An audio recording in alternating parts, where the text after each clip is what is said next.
Are you ready to hear an inspirational hero tale about one of our four-legged friends?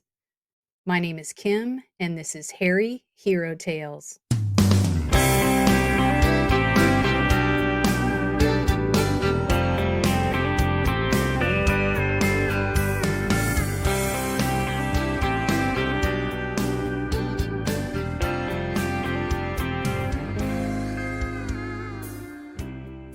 Welcome to episode 11 of Harry Hero Tales, Animals to the Rescue. I'm your host, Kim Hagel. Today is part 2 of our interview with Tom Equels, the author of The Horseman's Tale.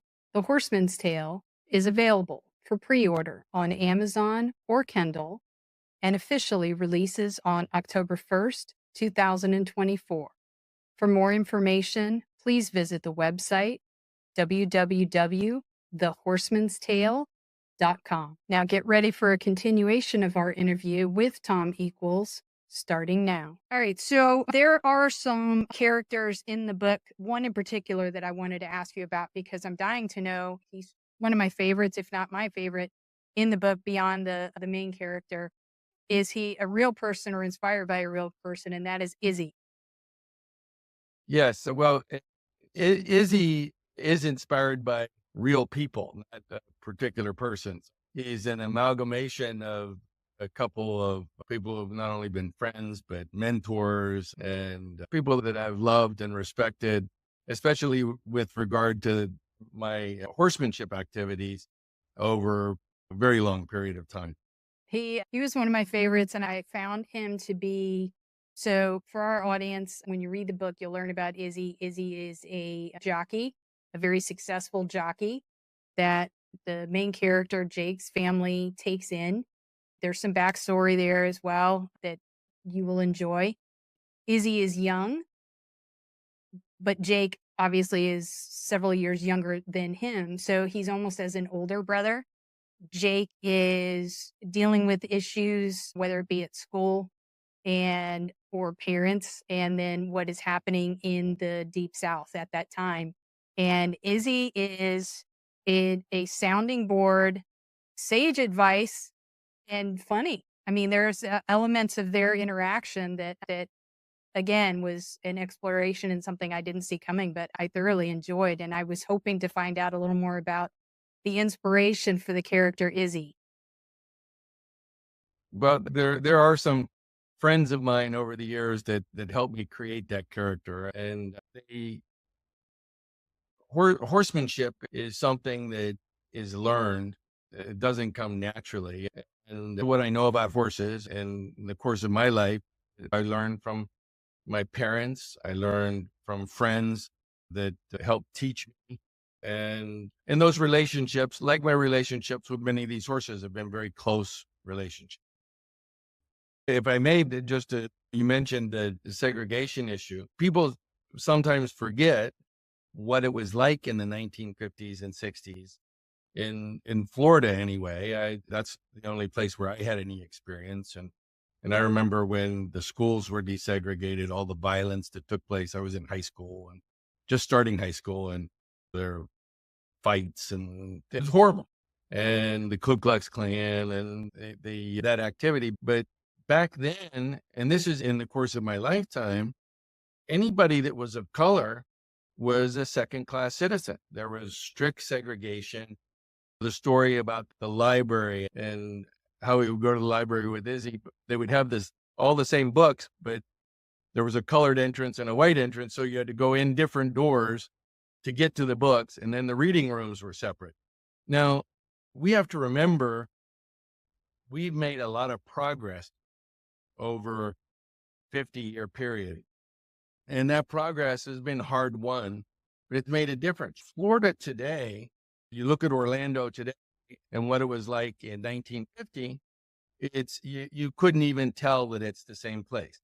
But it wouldn't be what it is today with the jobs, the opportunities, the top universities, if not for the changes in culture where we dropped racial segregation and racism and sexism and all these backward ideas exclude people from participation. So So this story gets into that only with a slice of what real life was like back then. And this is the way I told the story was fictional, but I was in a fist fight as a sophomore in high school because somebody pushed me. I did have friends that were black, and we were on the track team together. It was the first time anybody was going to school together. So it didn't occur to me that you couldn't be friends with people. But also there's a part of me that's a little bit like Jake too. If you push me too far, then there is a berserker in there somewhere. Yeah. Well, I mean, it So took him a while to get there in his childhood. I mean, he witnessed a lot and he stood up for what he believed in, but not necessarily physically for a while until his father prepped him. And Izzy yeah, gave him some advice behind the scenes as well. And both yeah, of those voices merged at a key moment that had an impact in the environment around the town, at least from what I remember reading in the book. So Izzy was pivotal in bringing that element of Jake and that part of the story out. And so I liked him as a character. I found him an interesting read and liked him for Jake as he'd been with him for a while throughout the story, but he was pivotal certainly at the beginning. If you were to describe the audience, who should be reading this book or aware of and making sure that they get this book for someone in their family, who is the audience for this book? the book is what I would call adult contemporary fiction. It's for adult or mature readers, and it does deal with issues of sex and violence that are inappropriate for children. But it deals with those issues in the context of some very important themes. And these themes relate to what I think are almost common religious components. In any religion that's out there, you have concepts of recognizing your errors and your frailties, working towards reconciliation and redemption as a theme. So these are things that we all strive for ultimately in our personal development. And in this book, it takes one man who has many flaws. He has issues that he's ashamed of. He has issues that he's afraid to let people know about. He has issues, that he's hidden for much of his life. And you see him open up to himself in this journal and learning to accept and love and forgive who he is. And that's something that I think is common to almost everybody, because one of the important things we can do in life is learn to love and accept ourselves. It's very hard to accept others and love others if you haven't gotten to a place where you can love yourself and learn to accept and forgive who you are, the things you've done. So I think that it strikes a common chord most adults would find interesting. The arc of the story. So, from Jake's point of view, right from the beginning to the very end, can you describe that character arc for our listeners? Well, remember that the novel takes place during a 5 or 6 hour period, but in that 5 or 6 hours, you're seeing the arc of a lifetime, and you're seeing a man who is reaching these epiphanies at a time when he's old and really all alone.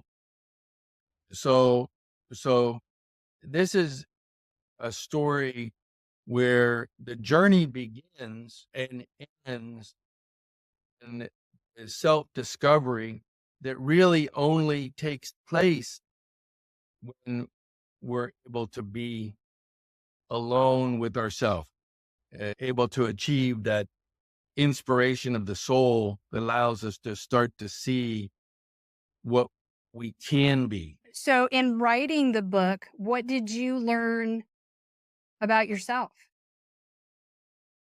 I learned that unlike when I do a painting, when I do a painting, I can see it and I can make the refinements and everything, but I don't really necessarily live in that character.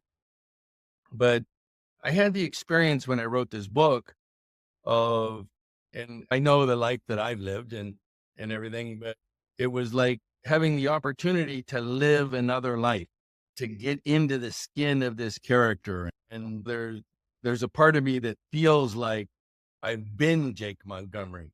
That's how deep I got into trying to tell this story. And I think maybe the only other place where you see that might be with actors. If they're doing a movie where they play a character, this is the first time in my life where I had to really get into a character. I found that to be enlightening because there are things you can learn when you're playing that other role that maybe would never occur to you thinking about yourself. How do you think your main character, how do you think Jake changes from the start of the book to the end of the book? I know we talked about the arc of the story. I know it's within a 5 or 6 hour period, but how something in him has to, you said he learned some things or he has some revelations, something in him has to change. What would you describe that change being? In the end of the book, it shifts where he's been writing and putting this into his journal and he falls asleep.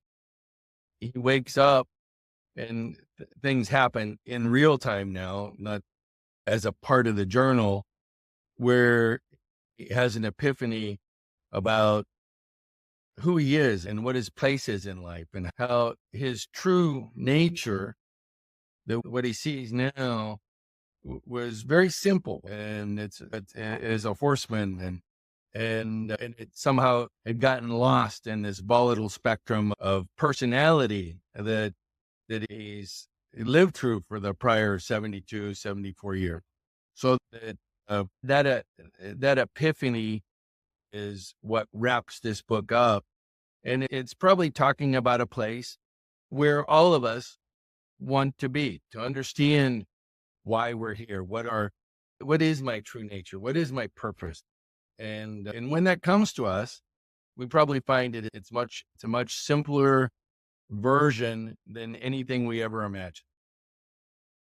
So by exploring what he's written, some of the noise that maybe got in his way clears, what it Yeah. sounds like you're describing, and he lands in a probably quieter, simpler place. So that's a big change in from certainly where the book started. So that's a worthy journey to take. It also introduces another horse character that is very much a part of my life. A few years after Shiloh passed, we had a baby tricolor Pinto colt I named him Hidalgo, and spent the morning riding him out in the forest this morning, and he's very much become an important part of my life. And he's also a two-time national champion. So Wow. Wow. So Hidalgo de Luna, is Hidalgo that de right? Luna. So I actually read an article where you were riding Hidalgo and an accident occurred. And you actually, at least according to a quote I found from your daughter, she said you saved the horse, but you ended up in the hospital. Can you tell us a little bit about that? Well, there was a little bit of a joke because what happened was we had been on a long trail ride and there were several of us and we were coming back on a very well-traveled path. And there was an antique clay jug that was like buried beneath the ground from somebody dug it up and said things like 100 years old. And when he stepped on it, it must have broken. His hoof went down about a little more than a foot into the ground and he flipped over. We did a somersault and it was so fast that I didn't fall off the horse. What I was once I got out of the ICU and everything, you know, I had asked about how Hidalgo was and was told, "Oh, he's okay." And I said, "Well, I'm pretty sure that's because I broke his fall." When I read the article, it was a scary situation, and I was relieved to hear that he was okay. And then I got to the part where you were in the ICU for a while. So I'm glad to see that you're doing so well, and you're still out there riding him. Yeah, and he was, he's a very good horse. He wasn't sure what happened, but he just stood there and watched over me until the ECU emergency rescue truck arrived and carted me off. But yeah, he's like 13 years old now, so it's been a while.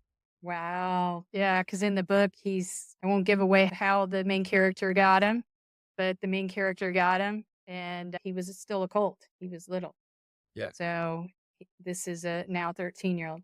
So I know we're running out of time, and I wanted to explore with you. So our listeners are obviously animal enthusiasts. They may not be horsemen or horsewomen. They may not have a horse, but I'm sure they respect and love horses the way that I do and the way that you do. But I'm sure they would love to hear about any horses that have been heroes to you or any animals in your life that have been a hero to you. I've had a couple of dogs that have been very important in my life, and one of them actually is an official hero. I had a Doberman Pinscher that was a perimeter guard dog that was wounded at our air base in Vietnam, and somebody had taken him in and helped her back to life, but she couldn't be used anymore as a sentry dog.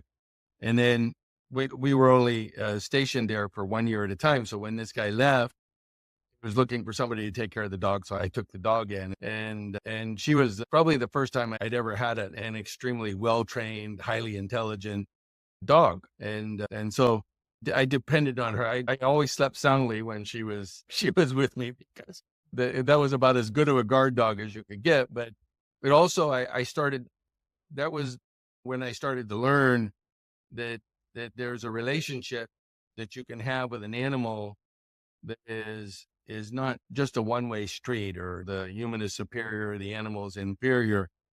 A relationship based in it's a spiritual concept of equality. And then years later, I rescued from Adopt-A-Pet an Airedale named Barney, and Barney had done a number of things in the community that had attracted newspaper attention. They're very positive, and he was awarded from Kennel Ration a Dog Hero of the Year award. So he was officially a hero. But Barney, unlike Spooky, the first dog I told you about, was a bit more of a scoundrel than a hero. But when things got rough, Barney would would stand his ground. And of course, the work I've done with horses, has been very meaningful to me. And the definition of hero is something it has to do with fighting and courage under fire. And I guess traditionally it does, but also I think of heroism in a different way. And that's like in friendship between people, or with a person and a horse or a dog. There's an element of heroism to standing fast, being steadfast in a relationship, having unconditional love, caring especially when you don't have to. And these are things that I've seen over the years, and where some of the horses I've had are true heroes. So, if any of our listeners want to get involved in supporting equine therapy, or any groups that you would recommend if they're inspired from reading the book and supporting anyone with PTSD or any other groups, how would you recommend that they get involved, or who should they reach out to wherever they live in order to get involved? Well, almost every area now has established programs for equine therapy for people with PTSD, for people with Down syndrome, autism. There are a number of chronic diseases where equine therapy has been found to be very important, as well as psychological disorders. So if you look on the internet, you can find a place nearby. And if it's something where you think it might help you, these are typically organizations that provide these services for free as a community service. But because of that, and because of the charitable nature, we also depend on the largesse of people to help support those programs. So that's what I would recommend if there's an interest in either obtaining equine therapy or assisting in it. It's very difficult to start a program like that on your own unless you're already involved with horses, for example, and have the skill set, as well as horses are very expensive animals to maintain and so forth. So you would have to have that infrastructure available to you.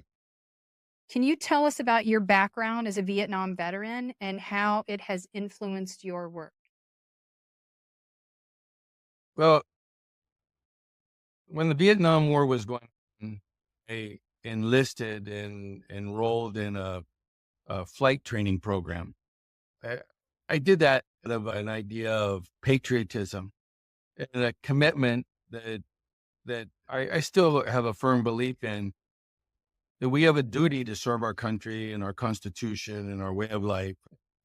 But after experiencing the war, I realized when I got back to the United States that there were a lot of things that we needed to fix here to strengthen our democracy, to strengthen the concepts of liberty, justice for all. And I focused on going to law school and becoming a lawyer. And as a part of my work, I was a business lawyer, but made a part of my work social justice litigation. So I did, whenever possible, civil rights cases, poverty law cases. I did several criminal cases where I thought the people were innocent. Be one of the few people who's never lost a criminal trial, but you have an unfair advantage when you really believe your client is innocent. It's the only reason you're doing the trial. Right? Sure. But the idea was that I could continue to serve my country and my community, and that's very important to me. And in a way, all of us have that opportunity.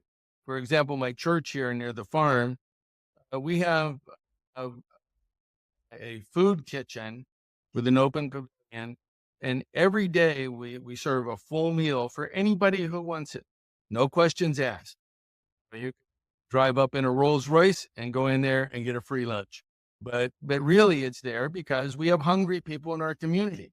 And a lot of the older people are members, they actually come from far away sometimes to participate in our church because it gives them an opportunity to serve and hands on. So these opportunities to serve, whether you're a hero in a war or you're a volunteer at a poverty soup kitchen, or you're writing a book that deals with issues that are, important to our country and our people and our development, is what I'm all about. And Vietnam was very, very much a pivotal time for me because there was so much sacrifice on the part of so many people that I realized if those values that I fought for then were true, I had an obligation going forward to uphold those values and fight for those values every day of my life thereafter. Because I was by grace spared from serious injury or death. And I think that what I learned has a destiny to it.